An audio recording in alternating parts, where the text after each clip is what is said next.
3 महीने में ही उम्र इतनी ज्यादा हो गई, क्या वो सवाल पूछ रहे हैं? 3 महीने में आखिर ऐसी क्या परिस्थिति आ गई कि दिल्ली जाना पड़ा? भाजपा ऐसी सरकार है जिसने 1 वोट से अपनी सरकार गिरा दी थी। हम किसी पे कनपट्टी रखकर ना तो एनडीए में लेकर आए हैं और ना कनपट्टी पर रखकर एनडीए से बाहर करते हैं। ये एनडीए की सरकार है, बहुत एकजुट है। दिक्कत यही है सभी को, क्योंकि ना वो विकसित भारत देख सकते हैं और ना विकसित बिहार। अब बिहार में हमारे नीतीश भैया अगर चाहते हैं कि वो अपने आप को राज्यसभा में लेकर जाएं और उनका मत है वो करना चाहते हैं, तो मुझे लगता है कि हर एक आदमी को आगे ग्रोथ की जरूरत है। और आगे अगर राज्यसभा पे वो जाना चाहते हैं तो इसमें इतना बुरा मानने वाली बात क्या है? उनका बिहार तो उन्हीं का है और हमेशा से रहेगा, और उन्हीं के नेतृत्व में हम आगे चलेंगे। ना हम कभी बिहार को नीतीश भैया की तरह चला सकते हैं, क्योंकि नीतीश जी ने जो काम करके दिखाया वो कोई और नहीं कर पाएगा। पर मैं फिर ये कहूंगी कि क्योंकि ये एनडीए की सरकार है और दिक्कत सभी को यही है कि एनडीए की सरकार आज भी भाजपा के साथ और भाजपा के साथ एक नेतृत्व ने सम्राट जी को आशीर्वाद दिया और बीजेपी विधायक दल ने भी सम्राट जी को चुना है और आगे विधानमंडल का एक सवाल है, सरकार थी एनडीए की सरकार।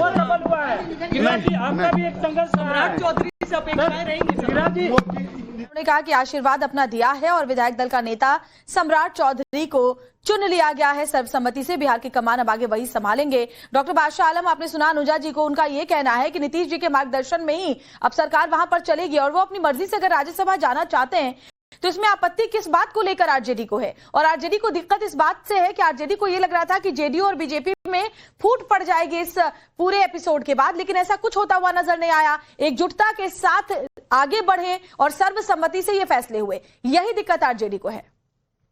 नहीं, आरजेडी को कोई दिक्कत नहीं है, ये पहले भी साथ थे और आज भी साथ है। आरजेडी को कोई इसमें दिक्कत नहीं है, लेकिन अब ये है कि जेडीयू का अस्तित्व बचेगा कि नहीं बचेगा, ये बिहार में बहुत बड़ा सवाल है। क्योंकि इस वक्त जो है अभी तो उन्होंने सीएम कुर्सी से हटाया हुआ है, जैसे मैडम कह रही हैं कि उनके नेतृत्व में ही रहेगा बिहार। अरे उनके नेतृत्व में तो 5 साल के लिए आपने इलेक्शन लड़ा, जनता के बीच में गए, जनता ने मैंडेट दिया इसके ऊपर, और उनका 3 महीने में उनका नेतृत्व आपने खत्म कर दिया कि आप दिल्ली चलिए। तो क्या अब बिहार की राजनीति दिल्ली से चलेगी? ऐसा ही लग रहा है कि भारतीय जनता पार्टी का चीफ मिनिस्टर जब बिहार में बैठेगा तो दिल्ली से ही गवर्न होगा, क्योंकि सेंट्रल से तो सारे जहां जहां भारतीय जनता पार्टी की सरकार है, जिन जिन राज्यों में वो दिल्ली से ही गवर्न हो रहे हैं, तब बिहार की वजह कमान दिल्ली में चला गया। ठीक है, अनुजा जी आप जवाब दें, आप कुछ कहना चाहती हैं? फिर अवधेश जी मैं भाई साहब से एक बात ही कहना चाहती हूँ जो यहाँ बैठे हैं। आपको दिक्कत कहाँ आ रही है? आपको दिक्कत नीतीश भैया से है, आपको दिक्कत हमारी जनता से है, क्योंकि जनता ही चुनती है, जनता ही आगे का नेतृत्व तय करती है।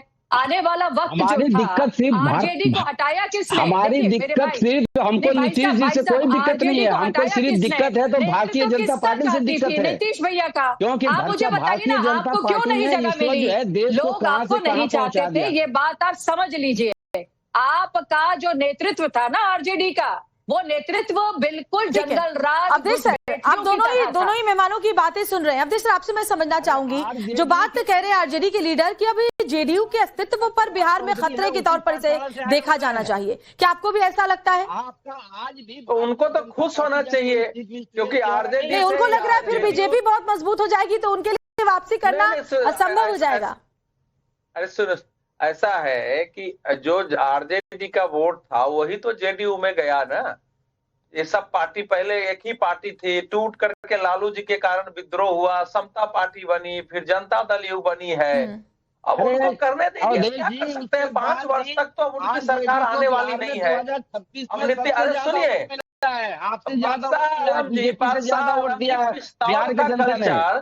सुनिए, सुनिए, जो आपने पिस्तौल की बात की, वो तो वो कल्चर लोगों ने देखा ही है कि कनपट्टी पर पिस्तौल रख के क्या क्या हुआ बिहार में, और कनपट्टी पर रखने की जरूरत ही नहीं होती थी, लिफाफा में भी भेज दिया जाता था।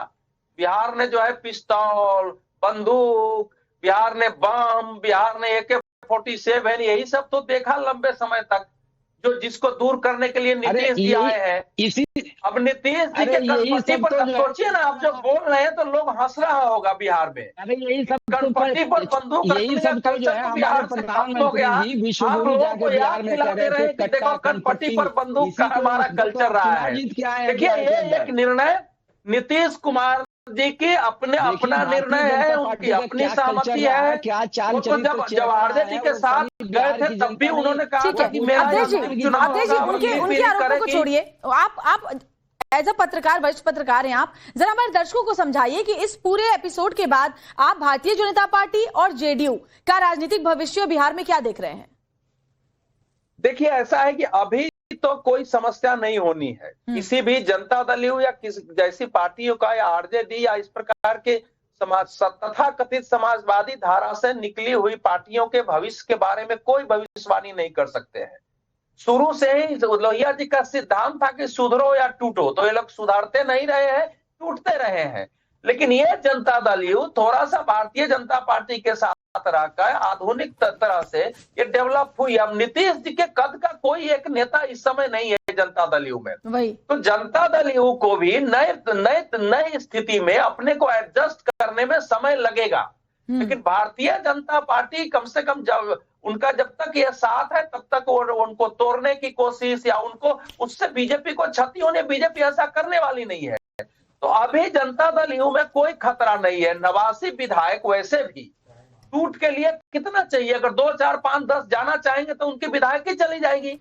इसलिए मेरे दृष्टि में अगले 2030 चुनाव तक जनता दल के टूट की कोई संभावना नहीं है। असंतोष हो सकता है, विक्षोभ हो सकता है, वो पार्टी की एक स्वाभाविक स्थिति होती है इन पार्टियों की। ठीक है लेकिन वो स्थिति नहीं है। आप भी इत्तेफाक रखते हैं इससे कि जेडीयू के लिए अब मुश्किल होगी, क्योंकि जेडीयू के पास ऐसा कोई प्रभावी चेहरा नीतीश कुमार के पास फिलहाल अभी तो कोई नजर नहीं आ रहा।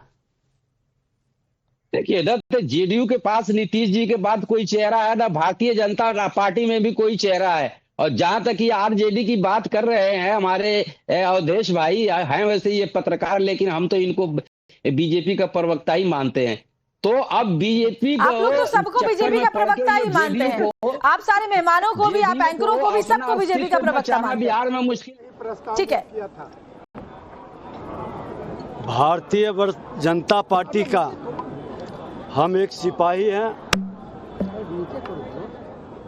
हमारे पार्टी के ये तीसरा और चौथा जनरेशन है और वर्षों बरस तक जमीन पर मेहनत किए, पसीना बहाए, लहू बहाए, बलिदान दिए। आज कमल खिलाने का अवसर आया और मैं भारतीय जनता पार्टी का सिपाही के नाते अपने कमांडर के आदेश के अनुसार गठबंधन की राजनीति को लेके चलने के लिए हमने सम्राट चौधरी जी के नाम का प्रस्ताव किया है।